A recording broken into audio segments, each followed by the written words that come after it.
The champagne bubbles caught the light as Uncle Marcus raised his glass high above the crowded dining room. "To excellence," he declared, his voice booming over the chatter.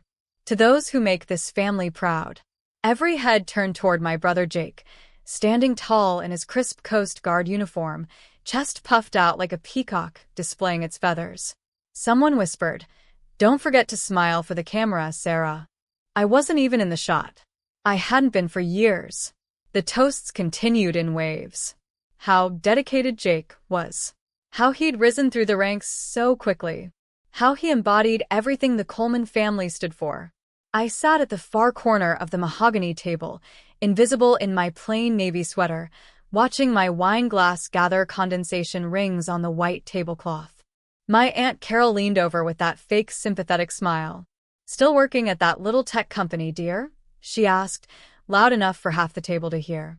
"Or did you finally decide to go back to school?" Laughter rippled through the room. Someone else chimed in about how I'd dropped out of the Naval Academy to play with computers. Another voice wondered if I was still living in that tiny apartment downtown. I smiled without showing teeth. None of them knew that for the past 8 years, I'd been running classified operations from submarines in the Pacific. That my clearance level was so high my name didn't appear in any public records. That I developed underwater defense systems that had prevented 3 international incidents without a single news report. To them, I was just Sarah, the family disappointment who'd walked away from everything they understood. Then it happened. The television in the corner, muted until now, flashed with breaking news. NBC's red banner filled the screen. Pentagon confirms youngest admiral in U.S. Naval history. The room fell silent. Forks froze halfway to mouths. My photograph appeared on screen, full dress uniform, gold stripes gleaming, standing on the deck of a nuclear submarine. The ticker read, Rear Admiral Sarah Coleman, 29, leads Revolutionary Underwater Defense Initiative. The champagne glass slipped from Uncle Marcus's hand, shattering against the hardwood floor. My mother's face went white as snow. Jake's perfect smile cracked like ice. And me? I just sat there because they hadn't believed in me when I needed them to. Now, they didn't even know who I'd become. Before I tell you what happened next, I need to know you're here with me. Type listening in the comments or tell me where you're from. Sometimes knowing just one person is paying attention makes all the difference. If this story resonates with you, please subscribe to this channel. It means more than you know. I hadn't been back to Connecticut in 7 years.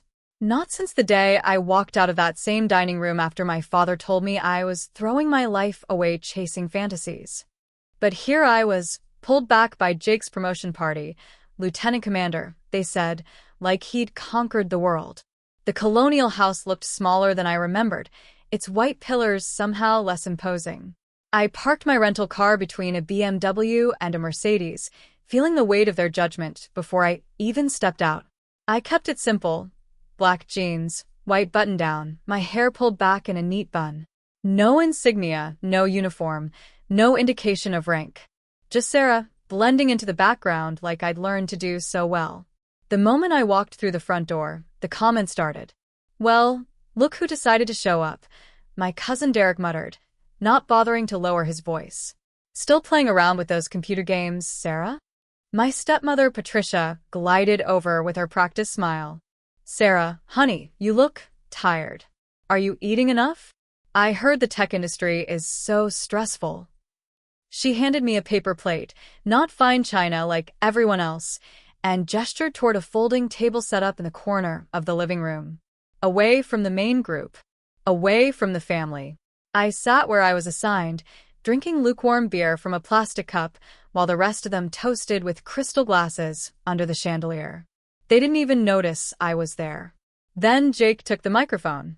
He wore his dress uniform like armor, every button polished to perfection. "I've always believed in service above self," he began, his voice carrying that practiced authority they teach you in officer training. "Some people in our family tried the military route, but I wanted to go further. Make a real difference." The pause before some people felt like a knife between my ribs. The applause that followed was thunderous. They cheered like he'd just single-handedly won a war. A little girl, maybe 6 years old, wandered over to me. "Are you in the Navy too?" she asked with innocent curiosity. I gave her the same calm smile I'd learned to use during classified briefings. "I work on boats sometimes," I said quietly. "Just not where people can see." Later, while helping clear dishes, I noticed something that made my chest tighten. The family photo wall in the hallway had been rearranged.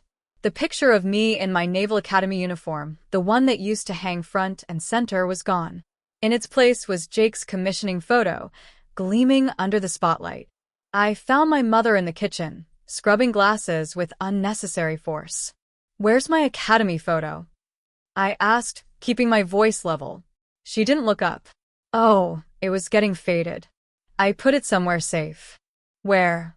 "In the storage room. With the other old pictures." Other old pictures. Like me. The memory hit me like a physical blow. My last night home before shipping out to my first submarine assignment. Dad had cornered me in this same kitchen, his face red with anger. "You're embarrassing this family, Sarah. The military isn't for girls who can't handle real responsibility. You'll be back in 6 months, crying about how hard it is." That was the last time I'd tried to explain myself to any of them. As the party wound down and the guests filtered out, I walked to my car without saying goodbye. No one called after me. No one asked where I was going. The laughter continued behind me like I'd never existed. I stood in the driveway, keys in my hand, looking back at the house. The porch light cast long shadows across the lawn. I whispered to the empty air. "They think I disappeared. If only they knew I've been working in places deeper than they can imagine." Let them keep applauding comfortable eyes. The real battles I'd learned don't always happen on the surface. The secure apartment in Newport was nothing like the family home. 3rd floor, unmarked building, no neighbors who asked questions. Gray walls, military-issued furniture, and an encrypted communications setup that looked like something from a spy movie. I dropped my keys on the counter and opened the small safe hidden behind a false panel. Inside was a waterproof case containing the only personal items I'd carried through 8 years of classified service: a bent piece of sonar equipment from my first submarine, a commendation medal with the edges worn smooth, and a challenge coin from Operation Deep Current. The coin was special, matte black with silver trim, no words except "No Sailor Left Behind," etched around the edge. Only 12 people in the world had one. Only 12 people knew what we'd accomplished in the Mariana Trench. I sat at my desk and activated the secure terminal. While the encryption protocols ran their complex dance, I held the coin and let the memory surface. 2 years ago, South China Sea. Operation Deep Current. Intelligence had located a disabled research vessel carrying civilian scientists, oceanographers studying coral reef damage. They'd been captured by a rogue military faction that was using the deep ocean as a testing ground for illegal weapons. Command wanted a surgical strike. Get in, neutralize the threat, extract the scientists. Clean and simple. But when we arrived at the coordinates, everything was wrong. The intelligence was bad. Instead of 12 scientists, there were 37, including families, including children. Command ordered immediate extraction of only the primary targets. Leave the families, they weren't part of the original mission parameters. I made a different choice. I split my team, used our submarine's capabilities to create a diversion, and bought time with sonar jamming and emergency surface protocols. We stayed submerged for 14 hours beyond safe limits, but we got them all out. Every single person. The mission was classified as successful, but I was never promoted again. My name was scrubbed from the official reports. The story was credited to a joint naval task force, with no individual recognition. Internal review marked me as exhibiting questionable judgment under pressure. There was no court-martial, no public scandal. Just silence and a career ceiling that would never lift. The terminal chimed with an incoming message. Sender. Admiral Patricia Ice Morrison, my former commanding officer and the only person who knew the real story of Deep Current. They'll never put your name on the official record, her message read. But those families are alive because you chose conscience over career. That's the kind of choice that matters more than any medal. I stared at the screen, feeling the weight of those words. Outside, the Newport harbor stretched dark and quiet, lit only by navigation lights from ships I'd never serve on again. On impulse, I opened a private military forum, one of those encrypted message boards where veterans shared stories they couldn't tell anywhere else. I searched for my name, just to see what came up. The results made my blood run cold. Thread after thread about my insubordination during deep current. Comments calling me a rogue officer who jeopardized classified operations. Posts claiming I'd been quietly disciplined for putting civilians above national security. Most disturbing was the source. Someone with the username Navy Realist who seemed to have access to classified details about the operation. Details that only someone with high-level clearance could have known. Someone was actively working to destroy my reputation from the shadows. I didn't sleep that night. I sat with the challenge coin in my hand, staring at the dark water outside my window. Not angry. Angry was too small for this. I was clear. Crystal clear about what I had to do. If they wanted to erase me quietly, they should have done it completely. Because ghosts have a way of coming back when you least expect them. The next morning, I made the mistake of turning on the television. I was heating coffee in the microwave when I heard a familiar voice. I looked up to see Jake sitting on the plush sofa of a morning talk show, his uniform crisp, his smile camera-ready. The host introduced him as a rising star in the Coast Guard and an example of the new generation of American heroes. My stomach dropped as Jake launched into a story that made my hands shake. "We were operating in the South China Sea," he said, his voice steady with practiced confidence. "Deep water operations, classified mission. When we got word that civilians were in danger, I made a command decision. I broke protocol, risked my career, and led a rescue operation that saved 37 lives." The audience applauded. The host nodded approvingly. Jake continued, describing the 14-hour underwater operation, the sonar jamming, the split-team tactics. Every detail was mine. Every word he spoke was my operation, my decision, my risk. But he was sitting there, accepting praise for choices I'd made 3 miles beneath the ocean surface while he was stationed at a desk job in Florida. I called my mother immediately. "Did you see Jake on TV this morning?" I asked, not bothering with pleasantries. "Oh yes," she said, her voice bright with pride. "Wasn't he wonderful? Finally, someone in this family is getting the recognition they deserve." "He made the whole thing up," I said flatly. "He's never been on a submarine. He's never been in combat. He stole that story from someone else." A long pause. Then, gently, "Honey, you've always been so secretive about your work. People can only celebrate what they can see. Jake is finally giving the family something to be proud of." I hung up without another word. 20 minutes later, my secure line rang. Only 3 people had that number. "Sarah, it's Admiral Morrison. You need to hear this before it goes public." "I'm listening." "There's chatter in Pentagon circles. Someone's been accessing classified files about deep current. Word is, they're planning to leak selected details to make it look like there were serious protocol violations during the mission." I felt the room spin slightly. "Are you saying someone's trying to weaponize my own operation against me?" "I'm saying be careful. And Sarah? You might want to consider going public with the truth before someone else writes your story for you." I stared at the phone long after she hung up. Outside, the harbor was peaceful, but I could feel the storm coming. The fabricated scandal hit like a tsunami. It started with an anonymous leak to a military blog, classified documents claiming I'd violated direct orders during deep current, endangered civilian lives through reckless tactical decisions, and been quietly reprimanded for insubordination. The story spread through social media like wildfire. Within hours, Jake was doing interviews as the real hero of the operation, the officer who'd supposedly cleaned up the mess left by an unnamed rogue submarine commander.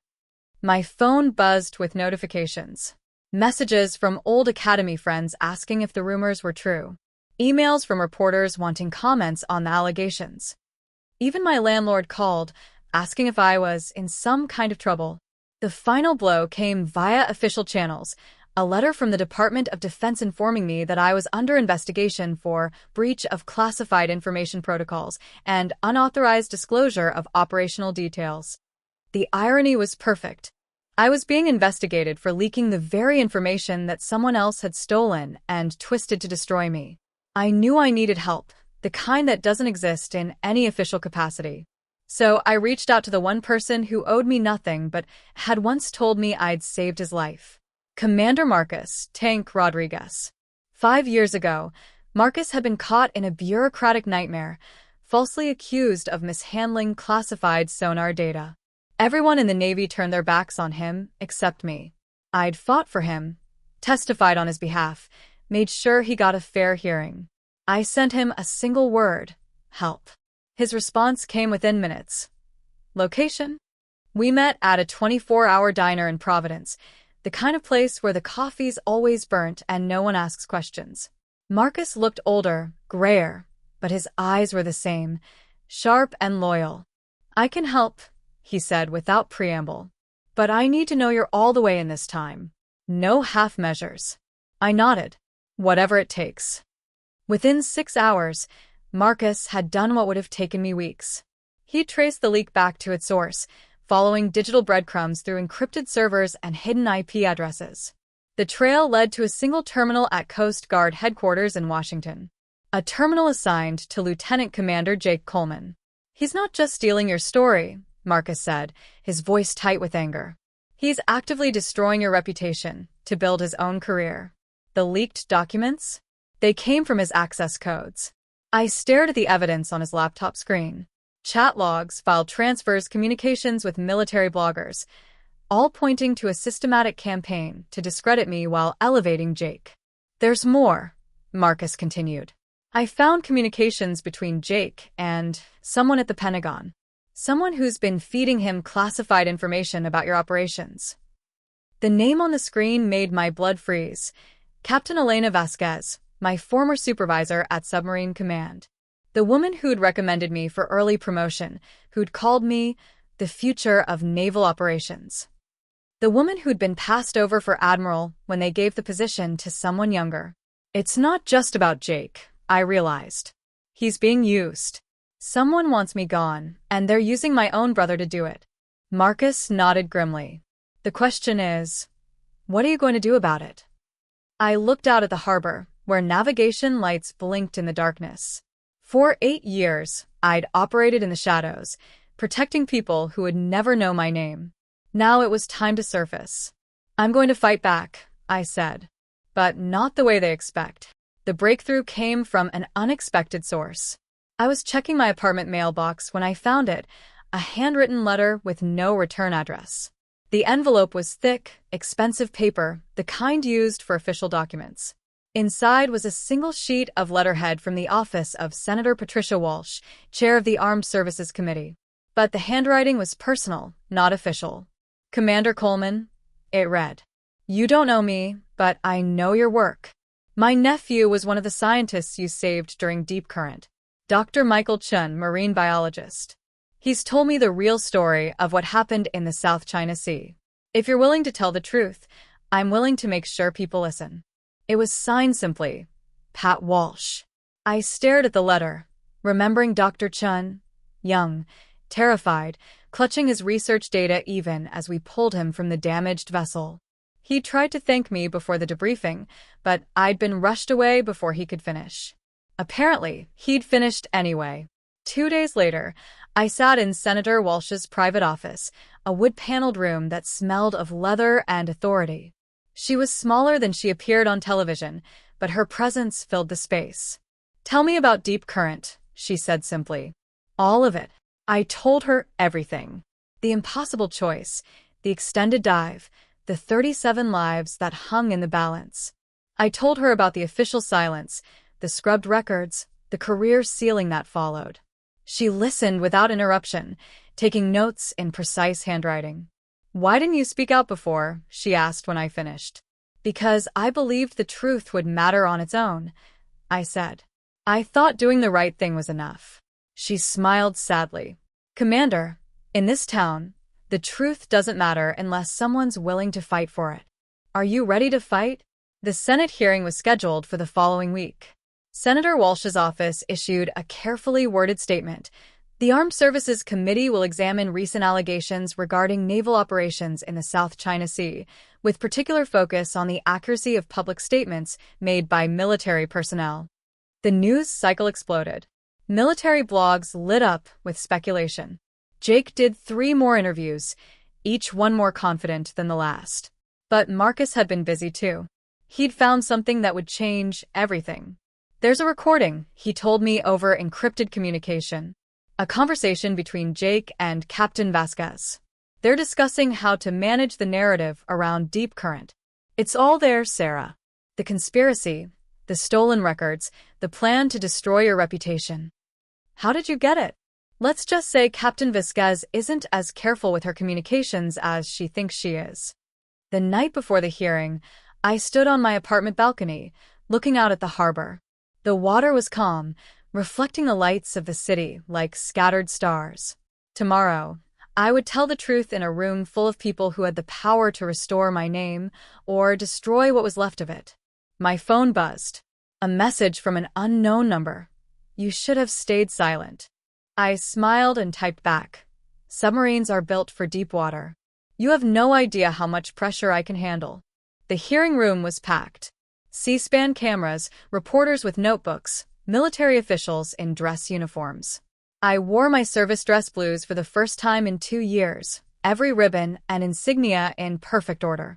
Jake sat 3 rows behind me, his face pale but his posture still confident. He'd been called to testify after me. Senator Walsh called the hearing to order. We're here to examine the facts surrounding Operation Deep Current and related public statements. Commander Coleman, you are sworn in. I looked directly into the cameras as I spoke. Senators, I am here to tell you the truth about what happened 3,700 feet beneath the South China Sea. Not for my career, not for revenge, but because the 37 people whose lives hung in the balance deserve to have their story told accurately. For the next hour, I laid out everything. The impossible choice, the extended dive, the decision to save everyone instead of just the mission targets. I submitted Marcus's evidence, the communications, the stolen files, the systematic campaign to destroy my reputation. When I finished, Senator Walsh asked the question that mattered most. Commander Coleman, do you regret your decision to save those additional civilians? I looked at Jake, then back at the committee. Senator, I regret that I was put in a position where saving lives was considered insubordination. But I don't regret the choice itself. Every one of those people went home to their families. That's worth more than any career. The room was silent. Then Senator Walsh called Jake to testify. He walked to the witness table on unsteady legs, his confident facade cracking with each step. Under oath, faced with the evidence Marcus had uncovered, his story fell apart completely. Yes, he'd accessed classified files. Yes, he'd shared information with unauthorized personnel. Yes, he'd lied about his role in the operation. But the biggest revelation came when Senator Walsh played the recording Marcus had found. Jake's voice, clear and damning, discussing with Captain Vasquez how to neutralize Sarah's credibility and redirect the narrative. You didn't just steal your sister's story, Senator Walsh said quietly. You actively worked to destroy her reputation. Can you explain why? Jake's voice was barely a whisper. Because everyone was always proud of her. And I wanted them to be proud of me too. The hearing ended with Captain Vasquez being escorted out in handcuffs, charged with espionage and conspiracy. Jake was stripped of his commission and faced court-martial proceedings. But I didn't feel victorious. I felt empty, like I'd won a battle I'd never wanted to fight. 3 weeks later, I received a call from the Chief of Naval Operations himself. They wanted to reinstate me at full rank, with back pay and a promotion to Admiral, the youngest in naval history. I turned it down. I stood at the press conference, looking out at the reporters and cameras, and said, I don't need a promotion to prove my worth. I need to make sure the next generation of officers never has to choose between their conscience and their career. 6 months later, I founded the Coleman Institute for Naval Ethics, a training center for young officers focused on moral decision-making under pressure. We operate out of a converted lighthouse on the Maine coast, teaching classes on leadership, ethics, and the courage to do what's right even when it costs you everything. On the wall of our main classroom hangs a simple plaque: "No sailor left behind, no truth left buried." My first class had 12 students. Now we train over 100 officers a year, many of whom go on to leadership positions throughout the Navy. They carry with them the lesson I learned in the deep waters of the South China Sea. Sometimes the hardest battles are fought not with weapons, but with the courage to stand up for what's right. I never reconciled with Jake. He was dishonorably discharged and now works at a car dealership in Florida. Sometimes I think about calling him, but I've learned that forgiveness isn't something you owe to people who've tried to destroy you. My parents still don't fully understand what I do. But last Christmas, my mother sent me a package with a note. "I found this in storage. Thought you might want it back." Inside was my Naval Academy photo, carefully cleaned and in a new frame. The note continued, "I never understood your choices, but I'm beginning to understand your courage. I'm proud of you, sweetheart. I always have been." I hung the photo in my office, next to a picture of the 37 people we pulled from the depths of the South China Sea. They're living normal lives now, teaching, researching, raising families. They don't know my name, and that's exactly how it should be. Because the best victories aren't the ones that make headlines. They're the ones that save lives, uphold truth, and inspire the next generation to choose honor over recognition. The last I heard, Jake's story had been turned into a cautionary tale taught at military academies, the Coleman case, a study in how ambition without integrity can destroy not just careers, but families and lives. I don't feel vindicated by that. I feel sad for the brother I lost to his own insecurities and ambitions. But I also feel proud of the officer I chose to become, even when it meant swimming against the current, even when it meant operating in the shadows, even when it meant fighting for a truth that no one wanted to hear. The ocean teaches you that the most powerful currents run deep and silent. The same is true for integrity. It doesn't need applause to be real. It doesn't need recognition to be meaningful. It just needs courage to surface when it matters most. Sometimes the greatest victories happen in the depths, where no one can see them but everyone can feel their effect rippling outward, creating waves of change that reach far beyond what any headline could capture. I'm still swimming in those deep waters, training others to navigate with their moral compass intact. Because the ocean is vast, and there are always more sailors who need to learn that honor isn't about being seen. It's about being true to yourself when no one else is watching. And that, more than any medal or promotion, is what makes a real hero. If this story touched you, I'd love to hear your thoughts in the comments below. And if you'd like to hear more stories of courage in the face of adversity, please subscribe and stay with me on this journey. Truth doesn't always rise to the surface on its own. Sometimes it needs people willing to dive deep to bring it to light. Thank you for listening. Epilogue. 5 years later. The morning fog rolled in from the Atlantic as I stood on the lighthouse deck, watching my latest class of naval officers practice ethical decision-making scenarios. 24 bright faces, eager to serve, learning that courage isn't just about facing enemy fire, it's about facing your own command structure when they're wrong. My phone buzzed. A text from an unknown number. "Admiral Coleman, this is Dr. Michael Chen. I'm getting married next month. Would you come? You saved more than my life that day. You saved my future." I smiled, typing back, "I'd be honored."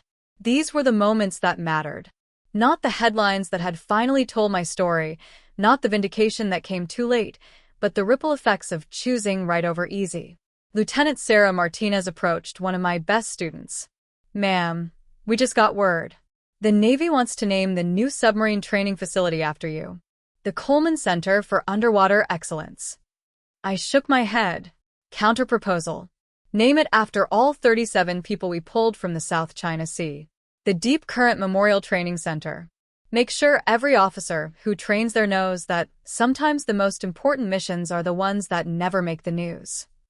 As the fog cleared and the lighthouse beams swept across the water, I realized something profound. For years, I'd operated in the depths, invisible and unrecognized. I'd thought that was punishment. But it wasn't. It was preparation. The deep waters had taught me to navigate by instruments, not by sight. To trust my compass when everything around me was dark. To make decisions based on what was right, not what was visible. Now, standing in the light, I could use those skills to guide others. To teach them that true leadership isn't about being seen, it's about seeing clearly when others can't. The last student packed up their materials as the sun broke through the clouds.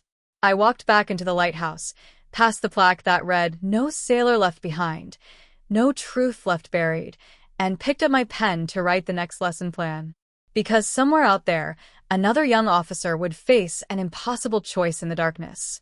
And when they did, they'd remember what they learned here. That the deepest courage surfaces when no one is watching, and that sometimes the greatest victories are measured not in medals, but in lives saved and truths preserved. The ocean was calling, and I was ready to dive deep again. Chapter 2. Ghosts from the Deep. 3 months after Dr. Chen's wedding, I received a visitor I never expected to see again. I was reviewing curriculum updates in my lighthouse office when Marcus knocked on the door, his face grim. "Sarah, we have a problem." "A big one." He handed me a classified folder marked with clearance levels I hadn't seen in years. Inside were satellite photos of a military installation in the Arctic Ocean and blueprints that made my blood run cold. "Project Deep Strike," Marcus said quietly. "Someone's been using your submarine tactics from deep current to develop an autonomous underwater weapon system. No human oversight, no ethical controls. Just pure algorithmic destruction." The blueprints showed underwater drones designed to operate at crushing depths, using the exact navigation and tactical systems I'd pioneered during my classified years. But these weren't for rescue operations. "Who's behind it?" I asked, though I already suspected the answer. "Captain Elena Vasquez escaped from federal prison 6 months ago," Marcus said. "She's been off the grid, but intelligence suggests she's working with a private military contractor. They're calling themselves Neptune Defense Solutions." I stared at the photos, recognizing my own innovations twisted into weapons of war. The ethical frameworks I'd developed for deep current, designed to save lives, had been corrupted into systems designed to take them. "There's more," Marcus continued. "They've been recruiting former submarine officers who are passed over for promotion. People with grudges against the Navy. People who think the service abandoned them." He showed me a list of names. I recognized half of them. Good officers who've been caught in bureaucratic traps, their careers destroyed by politics rather than performance. "They're planning something called Operation Leviathan," Marcus said. "An underwater strike that would make deep current look like a training exercise. And Sarah, they're using your own ethical protocols to justify it." I felt sick. "What do you mean?" "Vasquez has been telling them that the Navy covered up deep current, that you were punished for doing the right thing. She's convinced them that the only way to serve their country is to work outside the system. To become the ghost the Navy tried to make you." The irony was devastating. My story of choosing conscience over career had been weaponized to recruit officers into abandoning both. Where are they operating from? That's the problem. We think they're using a decommissioned submarine base in the Bering Sea. Russian territory, technically, but in international waters. If we're wrong about the location, or if we move too slowly. He didn't need to finish. I knew the stakes. "What does the Navy want from me?" I asked. "Officially? Nothing. This conversation never happened. Unofficially? Admiral Morrison thinks you're the only person who understands both the technology and the psychology involved. You know how these officers think, because you've been where they are." I walked to the lighthouse window, looking out at the peaceful Maine coast. My students were practicing rescue scenarios in the harbor, their young faces bright with purpose. The idea of leaving them to chase ghosts in the Arctic felt like abandonment. But somewhere in the Bering Sea, my own innovations were being prepared to kill innocent people. My legacy was being perverted into the exact opposite of everything I'd fought for. "I need 48 hours to arrange coverage for my classes," I said finally. "And Marcus? This time, we do it completely by the book. No shortcuts, no gray areas. If we're going after people who think the system failed them, we have to prove the system can still work." 2 days later, I stood on the deck of the USS Nautilus, a nuclear submarine assigned to Arctic operations. Admiral Morrison had personally requested me as a civilian consultant, giving me clearance to participate in what was officially designated as a reconnaissance mission. The crew was young, eager, and completely unaware of what we might find beneath the ice. I spent the first day reviewing their emergency protocols, making sure they understood that if things went wrong, their survival would depend on following orders without question. On the second day, we reached the coordinates. The decommissioned base was exactly where intelligence said it would be, a Soviet-era installation that had been abandoned after the Cold War, now reactivated with cutting-edge technology. Sonar readings showed multiple submarines docked inside artificial caverns carved into an underwater mountain. "Ma'am," the sonar operator said quietly, "I'm reading at least 6 modified attack subs. Configuration unknown, but they're not in any of our databases." I studied the readings, recognizing the signatures. Those are civilian research vessels that have been militarized. Hull modifications for deep-water operations, enhanced stealth capabilities. Someone spent a lot of money on this. Captain Hayes, the Nautilus commander, turned to me. "Your assessment, Commander Coleman?" "They're not planning a single strike," I said. "This is a fleet operation. Multiple targets, coordinated timing. Whatever Operation Leviathan is, it's big enough to change the balance of power in the Pacific." We spent 6 hours gathering intelligence, mapping the base's defenses, and identifying the modified submarines. But as we prepared to withdraw and report our findings, the sonar operator's voice cut through the bridge like a knife. "Contact bearing 090, range 12,000 yards. Single submarine, modified configuration, heading directly for us." Captain Hayes ordered battle stations, but I knew it was too late. We'd been detected. The approaching submarine was one of theirs, a converted research vessel with enhanced sonar and weapon systems. As it closed the distance, a familiar voice crackled over the emergency communication channel. "USS Nautilus, this is Commander Rebecca Torres, Neptune Defense Solutions. You are in violation of international waters. Withdraw immediately or face the consequences." I knew that voice. Rebecca Torres had been 2 classes behind me at the Naval Academy, a brilliant tactical officer who'd been passed over for submarine command because of a single incident, a training exercise where she'd chosen to save her crew instead of completing the mission objective. The Navy had called it failure to prioritize mission success. I had called it exactly the kind of decision that showed real leadership. "Captain Hayes," I said quietly, "let me talk to her." He nodded, handing me the microphone. "Rebecca, this is Sarah Coleman. I know you can hear me." A long pause. "Then Sarah? What the hell are you doing out here?" "I could ask you the same question. Last I heard, you were running civilian oceanographic surveys." That was before I learned what really happened to you after Deep Current. Before I realized that the Navy destroys anyone who puts human life before politics. I closed my eyes, hearing the pain in her voice. She wasn't wrong about what the Navy had done to me, but she was wrong about what it meant. "Rebecca, I know why you're here. I know what Vasquez told you about serving outside a broken system. But this isn't the answer. Isn't it?" Her voice was bitter. "You saved 37 lives and got buried for it. I saved my crew and got blacklisted. The system doesn't work, Sarah. It never did." "You're right," I said, surprising everyone on the bridge. "The system failed us. It failed a lot of good officers. But that doesn't mean we give up on trying to fix it." "Fix it?" Rebecca laughed harshly. "Sarah, they erased you. You only got recognition because a senator's nephew happened to be one of your rescued civilians. Without that political connection, you'd still be invisible." She was right about that too. My vindication had come through luck and political influence, not through the system working as it should. "So, what's the alternative?" I asked. "Creating a shadow navy that answers to no one? Using the same tactics that saved lives to take them instead?" "We're not taking innocent lives," Rebecca said.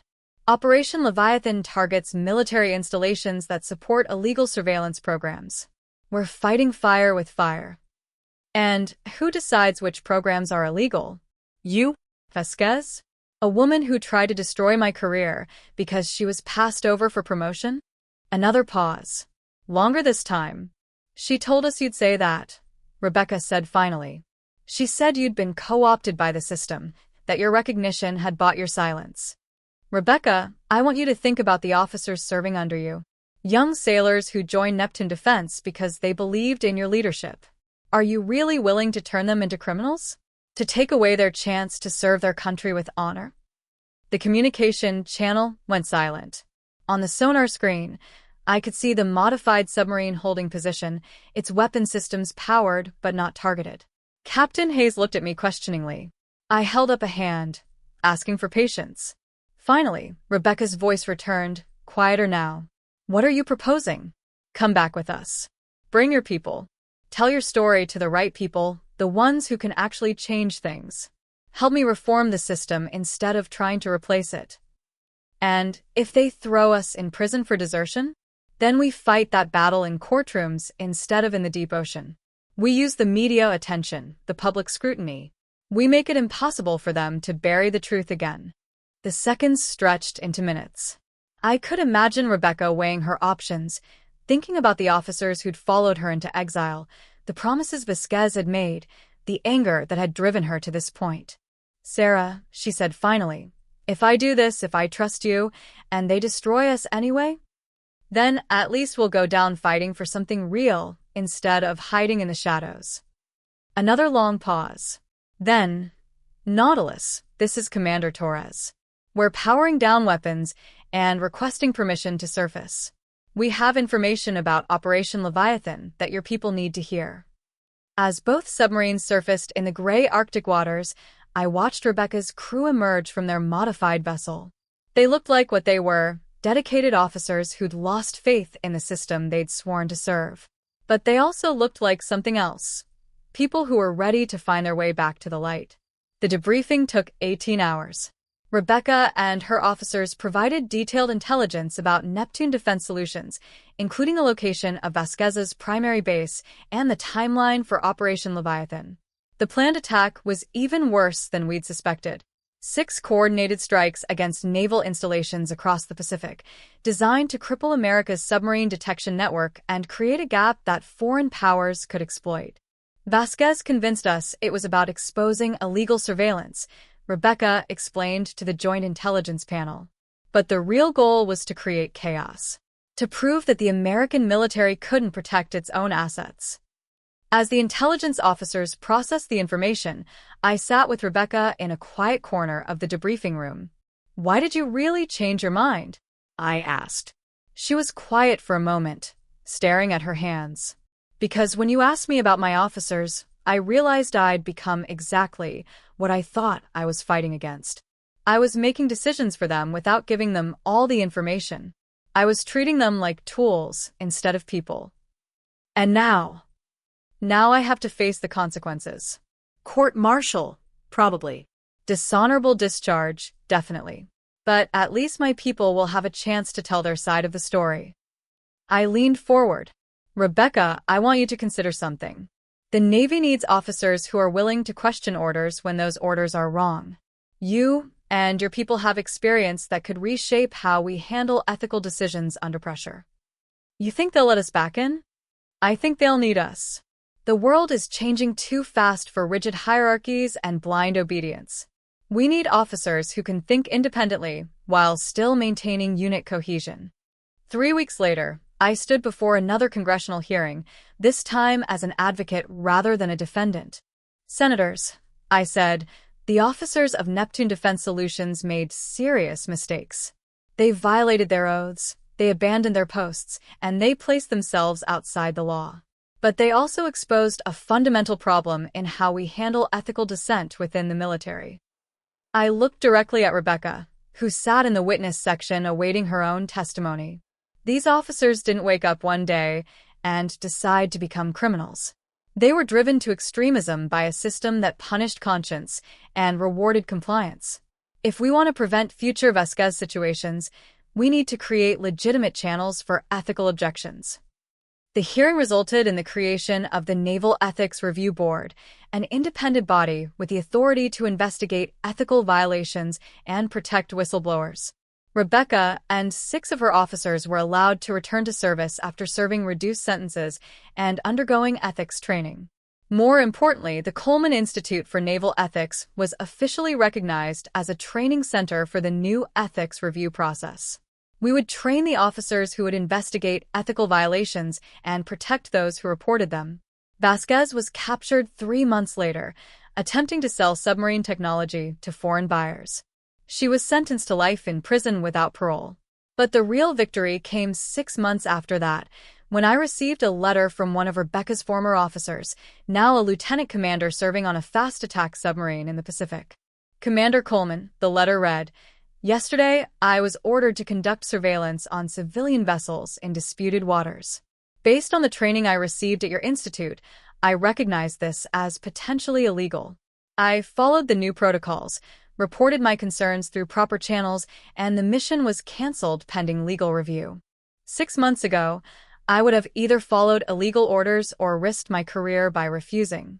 Now I had a third option, holding the system accountable while remaining part of it. Thank you for showing us that courage doesn't require exile." I pinned the letter to the bulletin board in my office, next to dozens of others like it. Each one represented an officer who'd chosen conscience over comfort, truth over conformity. As I watched the sunset from my lighthouse office, I realized that the real victory wasn't my vindication or even the capture of Vasquez. It was the knowledge that somewhere in the depths of the ocean, young officers were making ethical decisions because they'd been taught that courage and service weren't mutually exclusive. The deep waters had taught me to navigate by moral compass rather than by sight.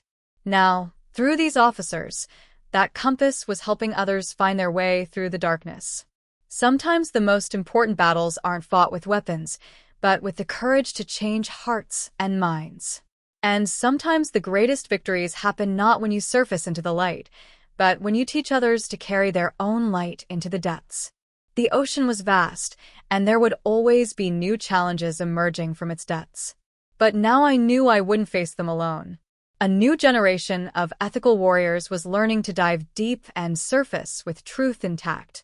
And that was a legacy worth more than any medal or monument could ever be.